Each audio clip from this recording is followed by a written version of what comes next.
27 जून 2019 को ये reservation valid है, ये लीगल रिजर्वेशन है, ऐसा मान करके जजमेंट मराठा कम्युनिटी के फेवर में दिया था। मराठा समाज के लिए जो रिजर्वेशन अभी हाल ही में जस्टिस गायकवाड़ साहब के कमीशन ने दिया है, वो 50% के अंदर वाला है ही नहीं। तो ओबीसी नाम का कोई शब्द ही हमारे इंडियन कॉन्स्टिट्यूशन में नहीं है। जो कि लीगल शब्द है वो ये है कि socially and educationally backward class of the society.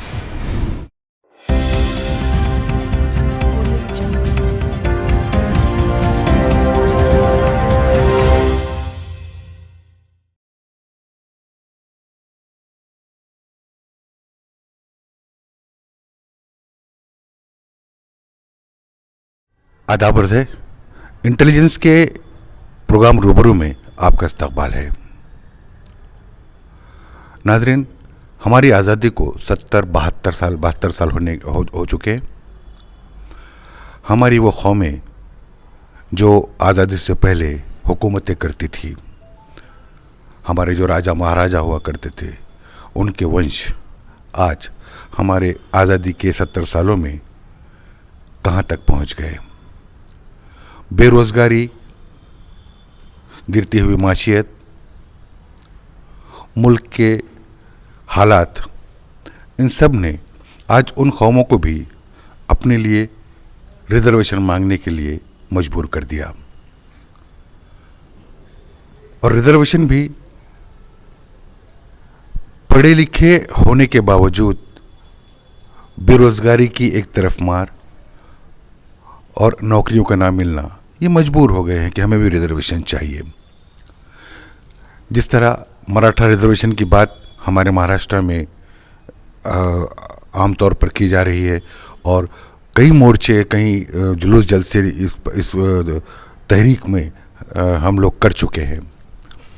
फिर भी कहीं ना कहीं ये मुद्दा अभी तक आम आदमी के समझ से बाहर है। हमारे शहर में एक ऐसी शख्सियत है जिसने इस मुद्दे को सुप्रीम कोर्ट तक ले गया, जो इस लड़ाई को आगे बढ़ा रहे हैं। और उन्होंने कसम खा रखी है कि जब तक मराठा रिजर्वेशन नहीं होता तब तक वो चप्पल नहीं पहनेंगे। और आज भी हमारे साथ मौजूद है जनाब दाते पाटिल साहब, जो चप्पल नहीं पहने हैं। सर, आपका बहुत बहुत शुक्रिया, आपने हमें वक्त दिया। मैंने कहा कि सर बहुत कन्फ्यूजन है।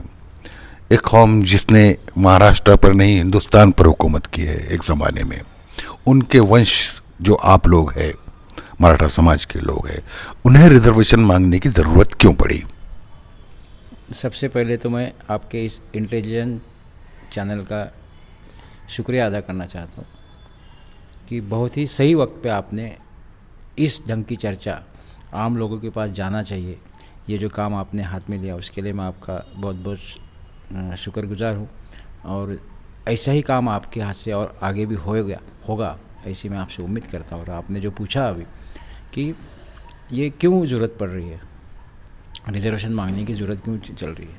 देखिए, आप तो जानते हैं कि हम बेसिक हमारा जो है तो हम किसान बोल के जाने जाते।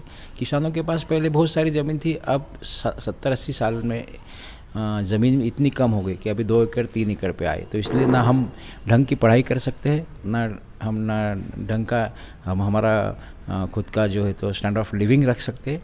इसलिए अभी हमारे सबके जहन में जो बात आई वो ये आई कि हमको रिजर्वेशन चाहिए, और रिजर्वेशन के लिए हमने ये लड़ाई इस ताल्लुकात से चालू रखी। सर, आज जो पोजीशन है, जो ओबीसीज है, और जैसा हुकूमत कर रही है, गवर्नमेंट कर रही है कि ओबीसी के जो रिजर्वेशन है उसको नहीं छेड़ते हुए, एससी के रिजर्वेशन को नहीं छेड़ते हुए एक रिजर्वेशन दिया जाएगा, जिस तरह मुसलमानों से भी वादा किया गया था।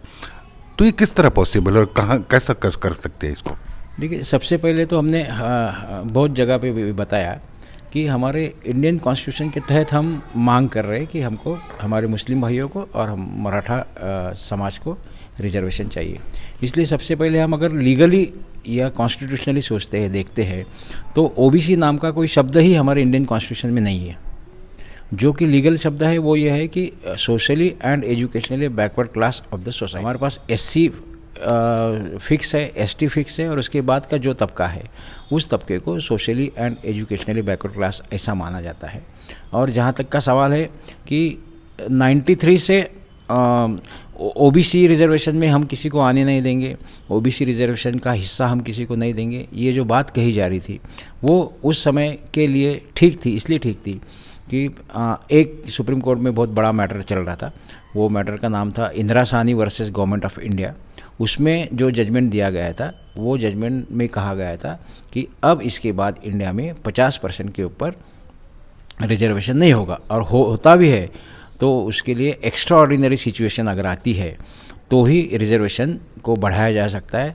अगर वैसी सिचुएशन नहीं है तो उसको नहीं बढ़ाया जाएगा। उस ताल्लुक से फिर ये लोगों के जहन में ये डर बैठ गया था कि हम किसी को गवर्नमेंट अगर रिजर्वेशन देती है तो हम लोगों को जो पहले दे रखा है रिजर्वेशन, उसमें से हिस्सेदार हमारे बढ़ जाएंगे, और वो बढ़ना नहीं चाहिए। इसलिए सारी की सारी वो मांग हो रही थी। लेकिन अभी भी हमने बहुत जगह ऐसा बताया है कि भाई अभी अब जो सिचुएशन, करंट सिचुएशन है, कानून में क्या हो रहा है, कोर्ट ने क्या क्या जजमेंट दिए, कोर्ट ने किस बारे में कहा है, ये बिना सोचे, ये बिना स्टडी करे ये सारी बयानबाजी हो रही है, और वो समाज में दुरावा पैदा करने का काम शायद हो सकता है। इसलिए हमारे जैसे जो ग्रास रूट पे काम करने वाले कार्यकर्ता है, हम चाहते हैं कि ऐसी कोई भी बात नहीं है, और हम किसी भी बड़े लेवल पे या कानूनन कागज़ के ऊपर भी हम 1 सेकंड में प्रूव कर सकते हैं कि मराठा समाज के लिए जो रिजर्वेशन अभी हाल ही में जस्टिस गायकवाड़ साहब के कमीशन ने दिया है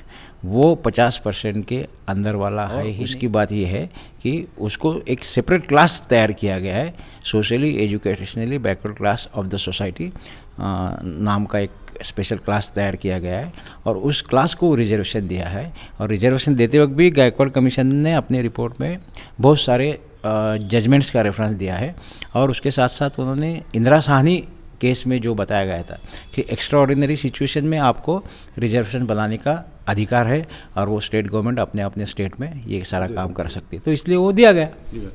सुप्रीम कोर्ट में जो केस चल रहा है, एडवोकेट सदावर्ते साहब ने जो क्या कहना है सुप्रीम कोर्ट में, उनका ऑब्जेक्शन क्यों है?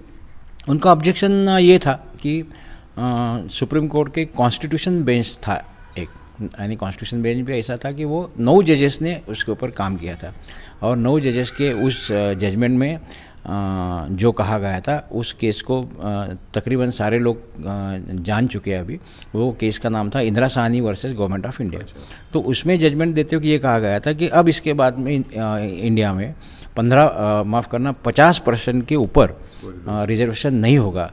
और उतनी ही बात देख करके उन्होंने वो पिटीशन की है कि मराठा कम्युनिटी को जो रिजर्वेशन दिया गया है, साथ साथ मुस्लिम कम्युनिटी को भी जो दिया गया था, 16% की बात हुई थी मराठा कम्युनिटी के साथ, और 5% रिजर्वेशन देने की बात हो गई थी मुस्लिम कम्युनिटी के साथ। तो ये सारा का सारा परसेंटेज अगर मैथमेटिकली कैलकुलेट करते हैं तो वो 50% के ऊपर जा रहा है, और 50% के ऊपर अगर जाता है तो जो गाइडलाइन इंदिरा साहनी के जजमेंट में दी गई है 50% के ऊपर रिजर्वेशन नहीं चाहिए, तो वो गाइडलाइन को उसका वायलेशन हो रहा है ऐसा मानकर ये पिटीशन मराठा कम्युनिटी के खिलाफ हो गई थी। लेकिन देखिए कि जब ये मामला हाईकोर्ट बॉम्बे में चला 2014 से लेकर के 2019 तक चला, उस बीच के पीरियड में आखिरी जो आर्गूमेंट हो गई तो उसमें तकरीबन 41 दिन कंटिन्यू आर्गूमेंट चले, रोज़ वही काम, रोज़ वही काम। हमारे सारे वकील लोग वहाँ थे, उन्होंने बहुत अच्छी तरीके से ये वहाँ सिद्ध कर दिया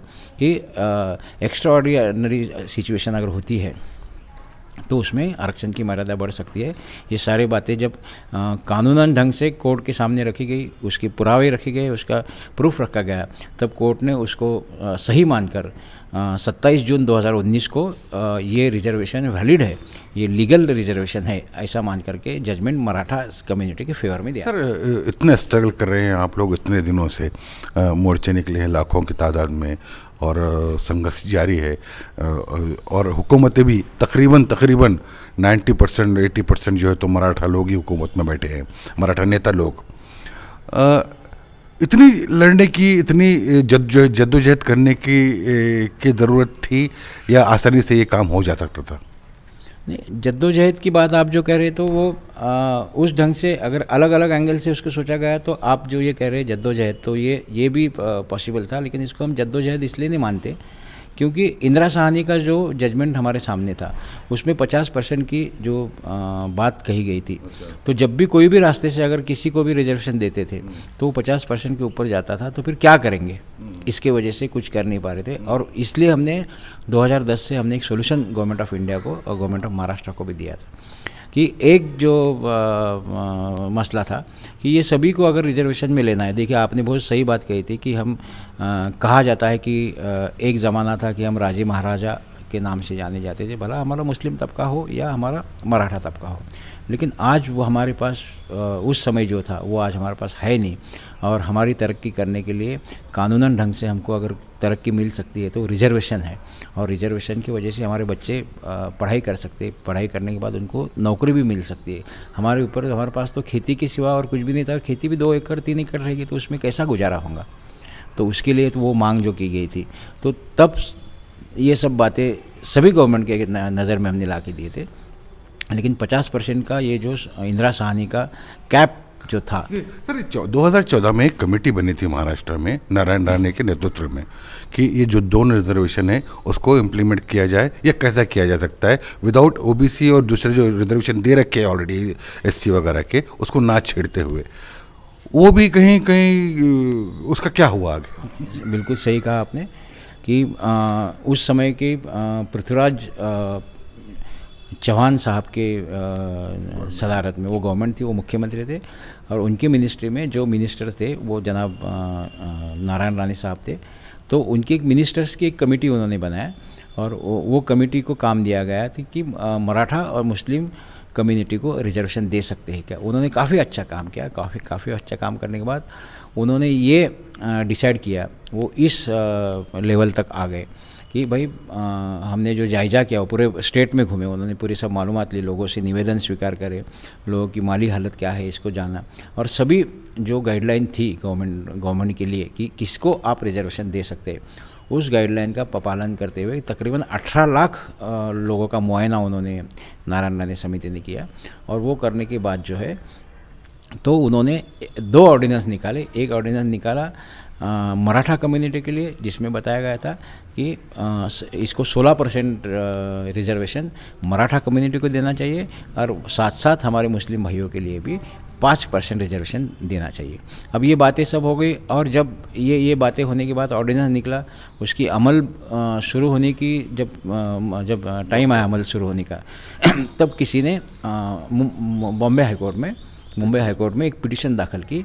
अब हमारे पास ऐसा है कि ऑर्डिनेंस अगर कोई निकलता है गवर्नमेंट का तो it is to be converted into the law within the period of 6 month. ऐसा हमारे पास वो कॉन्स्टिट्यूशनल पाबंदी है हमको कि 6 महीने के अंदर आपको है तो वो उसको कानून बनाना पड़ता है। अगर वो कानून नहीं बनता है तो लैप्स हो जाता है वो। तो देखिए कि वो जब ये दिया गया है हमारा 5% मुस्लिम भाइयों के लिए और 16% मराठा भाइयों के लिए, तो तब 5 महीने का जब पीरियड बीत गया, वो 5 महीने के पीरियड के बीच में ही वो मैटर कोर्ट में चला गया, और कोर्ट में जाने की वजह से कोर्ट के सामने कुछ कानूनन बातें जो रखी गई, तो कानूनन बातें रखने की वजह से कोर्ट ने उसको स्टे कर दिया, क्यों तो उसका कन्वर्शन कानून में नहीं हो चुका था, और गवर्नमेंट के पास वो समय को टाइम भी नहीं था। पाटिल साहब, आज क्या पोजीशन है? क्योंकि हुकूमतें क्या कर सकती है, अदालतों में जो बहस चल रही है, कार्रवाई चल रही है, वो क्या है? एक आम आदमी को बहुत बड़ा कन्फ्यूजन है कि ये चाहते क्या रहा है। देखिए, अभी हम तो बहुत ही पॉजिटिव सोच रख कर के काम करने वाले कार्यकर्ता है, इसलिए हम सभी चीज़ को अच्छाई की नज़र से ही देख रहे हैं। तो हम इसके पहले की जो गवर्नमेंट थी वो गवर्नमेंट ने भी जो हमने मांग की थी कि हमको लीगल और कॉन्स्टिट्यूशनल रिजर्वेशन चाहिए, तो इसलिए लीगल और कॉन्स्टिट्यूशनल रिजर्वेशन कब होता है, फिर से वही बात आ रही है कि इंदिरा साहनी के केस में जो बात गाइडलाइन दी गई थी कि हर स्टेट गवर्नमेंट आर्टिकल 15(4) और आर्टिकल 16(4) के तहत अपने अपने स्टेट में रिजर्वेशन दे सकती है, लेकिन उसके लिए क्या करना चाहिए, उसके लिए एक इंडियन कॉन्स्टिट्यूशन का एक आर्टिकल है 340 का। उस 340 नंबर के आर्टिकल के तहत अगर वो स्टेट गवर्नमेंट अपने स्टेट में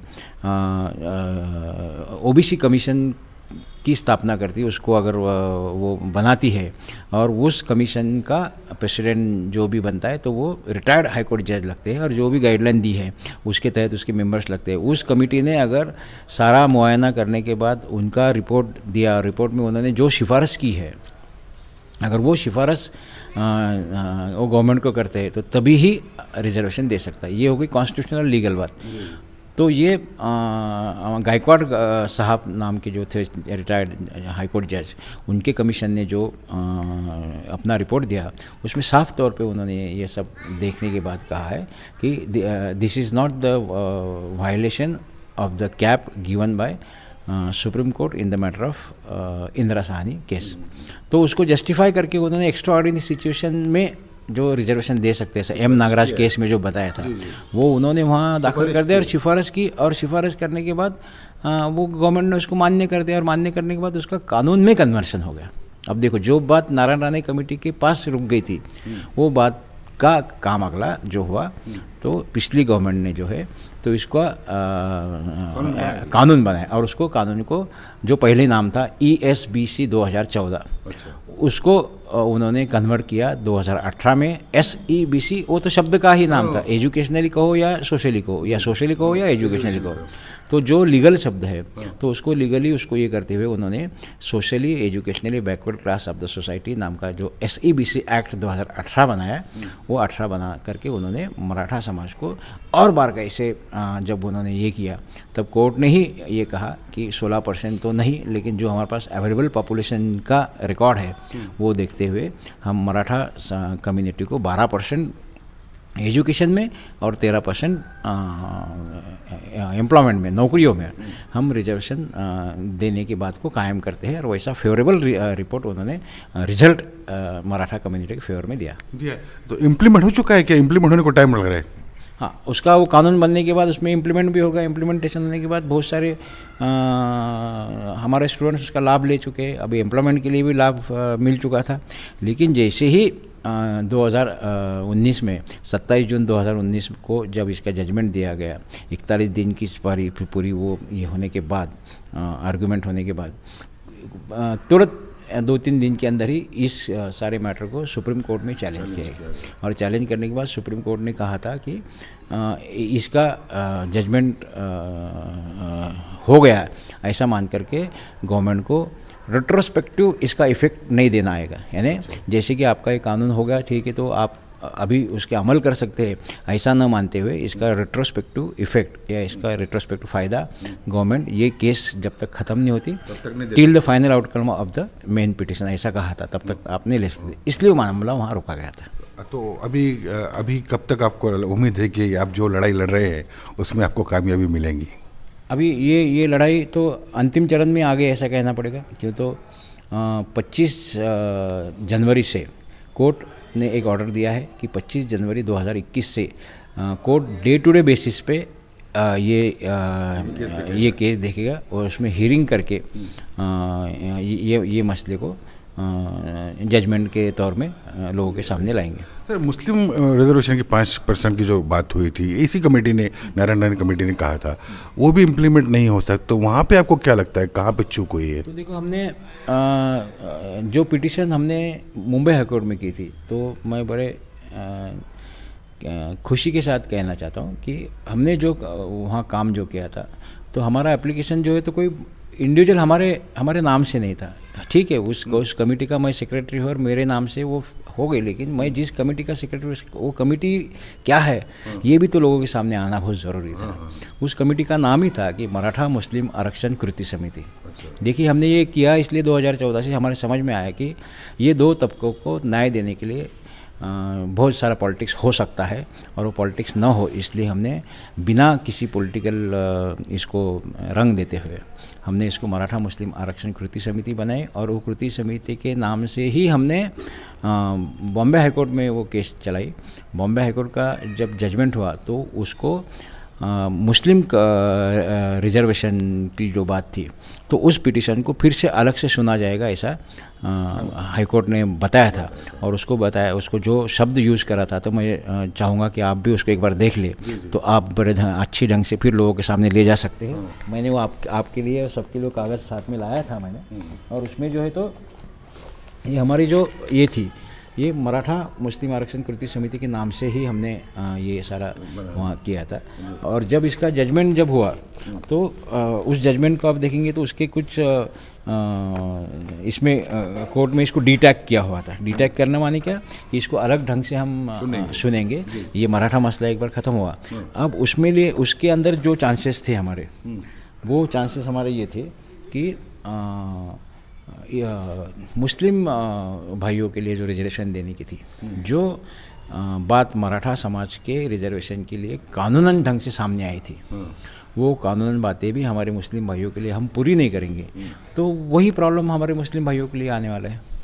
तो इसलिए फिर वो जो डिटैग किया गया था उसको अब फिर नए ढंग से फिर कोर्ट सुनेंगे। ये हमारा सुप्रीम कोर्ट का होने के बाद अब हमारा एक ही पिटीशन थी, मराठा मुस्लिम दोनों को मिलकर के हमने डाली थी, और वो मिलकर डालने के बाद भी जो है उसका भी एक कागज़ में बताना चाहूँगा आपको कि वो जो हमने उसको जो डाला था पिटीशन के तौर पे, तो उसमें भी हमने वही बात रखी थी कि ये जो रिजर्वेशन जो है, हमारी मांग ऐसी है, ये हमारी कमेटी की कि ये जो है तो हम 5% मुस्लिम भाइयों के लिए और 16% मराठा भाइयों के लिए देना चाहिए। तो ये आप ये हमारा वो पुराना कागज़ है, उसको ठीक ढंग से देख सकते हैं कि यहाँ ऊपर ही लिखा हुआ है ये किसने फाइल किया है।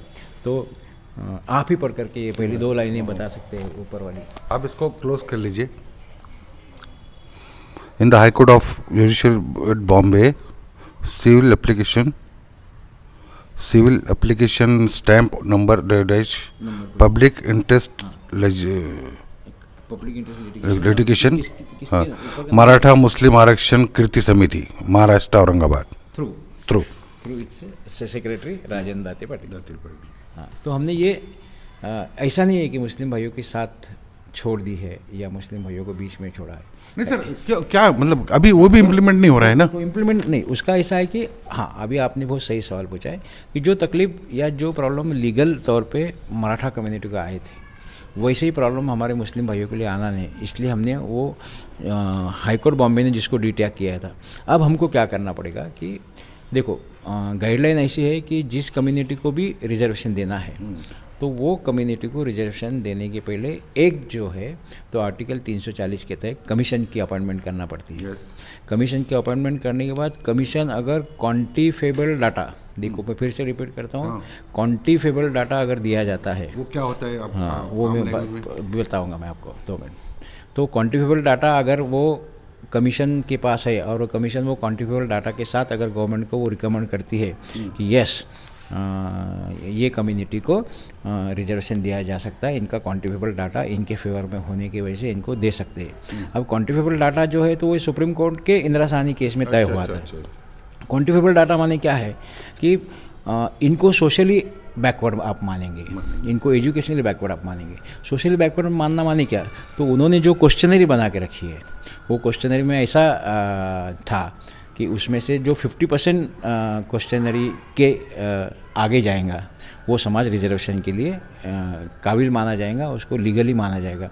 तो उसमें देखो कुछ बातें ऐसी थी कि भाई समझो मराठा कम्युनिटी है या मुस्लिम कम्युनिटी है, मिसाल के तौर पे मराठा कम्युनिटी की बात कहूँगा मैं कि भाई ये कम्युनिटी गांव खेड़े में रहती है क्या, तो रहती है तो पक्के मकान में रहती है क्या, वो पूरा डाटा चाहिए, वो डाटा पूरा कि ये सोशली बैकवर्ड कैसे है।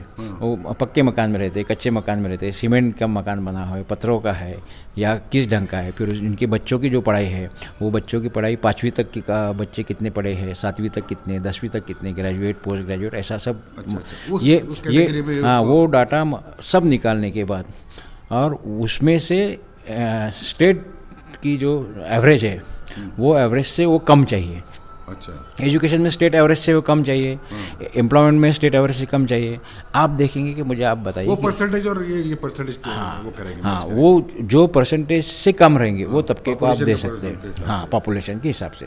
अब वो क्वान्टिफिकेबल डाटा हमारे मुस्लिम भाइयों का अब तक नहीं है, नहीं बना, इसलिए हम रिस्क नहीं लेना चाहते थे। इसलिए हमने क्या किया कि अभी इसको ऐसे रखते हैं, फिर अभी हमको काम करना। मैंने बहुत जगह पे ये बताया कि जब तक हमारा क्वान्टिफिकेबल डाटा मुस्लिम भाइयों का नहीं तैयार होगा तब तक रिजर्वेशन मांगने की जल्दबाजी हमने नहीं करना चाहिए। सारी की सारी हम कानूनन ढंग से मुस्लिम भाई भी इंडियन कॉन्स्टिट्यूशन के ऊपर भरोसा करके काम करने वाले लोग हैं, मराठा भाई भी इंडियन कॉन्स्टिट्यूशन के ऊपर डाटा बनाने की ज़रूरत है। हाँ, डाटा बनाने की, तो उसके लिए सबसे पहले हमको स्टेट गवर्नमेंट, अब जो स्टेट गवर्नमेंट है, तो स्टेट गवर्नमेंट ये मूड में दिख रही है कि मुसलमानों को भी रिजर्वेशन देना चाहिए। इसलिए स्टेट गवर्नमेंट से जैसे ही ये सुप्रीम कोर्ट का मराठा मसला हल हो जाता है उसके बाद में हम खुद मांग करने वाले हैं कि जैसा रिजर्वेशन मराठा कम्युनिटी को दिया गया उसी लाइन के ऊपर लीगली ढंग से हमारे मुस्लिम भाइयों के लिए देना चाहिए। लेकिन उसके लिए अब ओबीसी कमीशन की स्थापना करना बहुत ज़रूरी है। अच्छा, ओबीसी कमीशन की स्थापना करना। सर, वक्त की कमी है, आपने जो मालूमात दी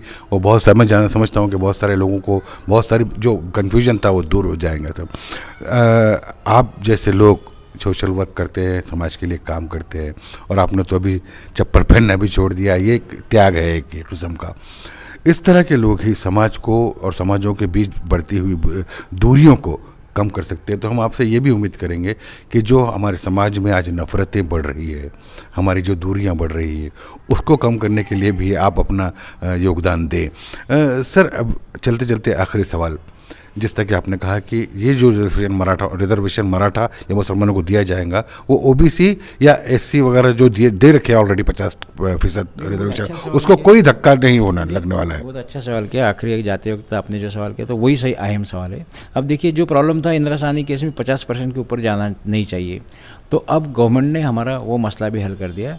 फिलहाल एक इंडियन कॉन्स्टिट्यूशन में एक अमेंडमेंट हो गई, घटना दुरुस्ती हो गई। घटना दुरुस्ती वो 103वीं घटना दुरुस्ती। 103वीं घटना दुरुस्ती में क्या किया गया है कि 10% रिजर्वेशन को बढ़ाया गया है, वो इकोनॉमिकल वीकर सेक्शन को दिया गया है। लेकिन उसको कानूनन ऐसा माना जाता है कि टोटल परसेंटेज अब इंडिया में कितना है लीगल तौर पे, तो वो 60% हो गया।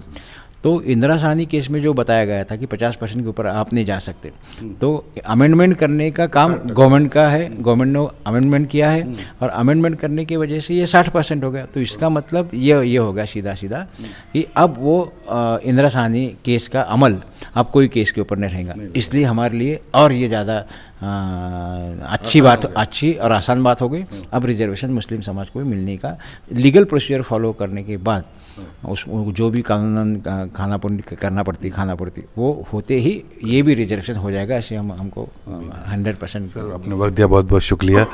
सर, जिस तरह सर ने बताया कि, और मैं फिर कहता हूँ कि जो बहुत सारे कन्फ्यूजन थे वो शायद दूर हो गए होंगे। हमारी कोशिश भी, हमारे इंटेलिजेंस मीडिया का जो काम है, हमारी कोशिश भी ये है कि समाज में जो गलतफहमियां हैं, जो बुराइयां हैं, उसको दूर करें और ऐसे लोगों से आपकी मुलाकात करवाएं जो ये काम कर सकते हैं। किसी भी डेमोक्रेसी में अपना हक मांगने के लिए जद्दोजहद करनी पड़ती है। उसका एक तरीका होता है, संविधान के दायरे में रहकर आप अपनी लड़ाई लड़ सकते हैं, तभी आपको डेमोक्रेसी में कुछ मिल सकता है। सर, मैं चूँकि आप किसान के घराने से ताल्लुक़ रखते हैं, आज मौजूदा जो हिंदुस्तान में, एक सवाल ज़रा हट के कर रहा हूँ मैं आपसे, आखिरी चलते चलते, जो किसानों की जो मांगे हैं वो कहाँ तक जायज़ है और आप उसको कैसा देखते हैं, क्योंकि आप भी किसान घराने से ताल्लुक़ रखते हैं? देखिए, किसानों के लिए तो बहुत सारा काम करने की अपेक्षा है। सभी गवर्नमेंट ने किसानों के लिए काम करने के लिए बहुत सारी बातें अपने जहन में एक ईमानदारी के तौर से रखना चाहिए। लेकिन फिलवक्त आप देखते हैं कि सभी उद्योग धंधों को इंडस्ट्री माना जा रहा है, लेकिन हमारे किसान भाई जो करते हैं काम खेती, तो उसको इंडस्ट्री नहीं माना जाता और उसकी खुद की प्राइस वो खुद तय नहीं कर सकता। बाकी कोई एक सुई भी बनाता है तो उसको पैक करके वो लिख देता है कि MRP उसमें लिखी होती है, लेकिन हमारे किसान भाइयों के कोई भी प्रोडक्ट के ऊपर कुछ भी नहीं होता। जिसके दिल में आए वो ऐसा करेंगे। तो किसानों के लिए ही अब सबसे ज़्यादा बड़ा काम अगर कुछ करना है गवर्नमेंट को, तो किसानों को एक अच्छी उनको आमदनी हो और किसान अच्छे ढंग से रह सके, इसके लिए जो कानूनन बदलाव या तब्दीली चाहिए जो किसान अभी फिल वक्त मांग रहे हैं, तो गवर्नमेंट ने ज़्यादा उसको ना खींचते हुए किसानों के साथ मांगों को मांग करके उनको जो भी ढंग से वो चाहते हैं उनके साथ अच्छी एक मीटिंग करके उनको न्याय देना चाहिए। उनको न्याय देना माने हर शख्स को न्याय देने को बात के, तो किसान तो कोई जात का धर्म का नहीं है, किसान तो किसान है, उसका काम है लोगों को खिलाना, और जो खिलाने का काम करता है उसको ही आप नाराज रखेंगे तो हम कैसे खुश रह सकते हैं। जो खिलाने का काम करता है किसान, जो अन्नदाता होता है, उसको नाराज़ नहीं किया जाना चाहिए, ऐसा दाते पड़े साहब का कहना है।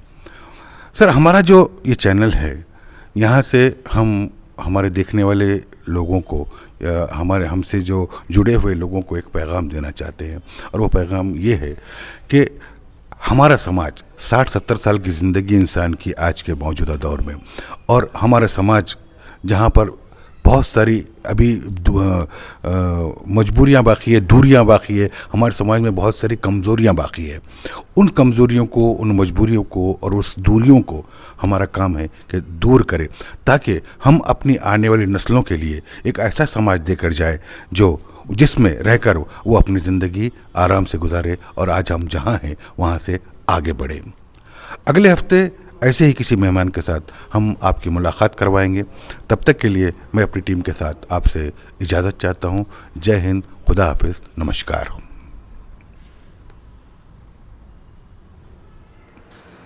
द इंटेलिजेंस मीडिया नेटवर्क में बने रहने के लिए आपका धन्यवाद। Please like, share and subscribe our channel the intelligence media network.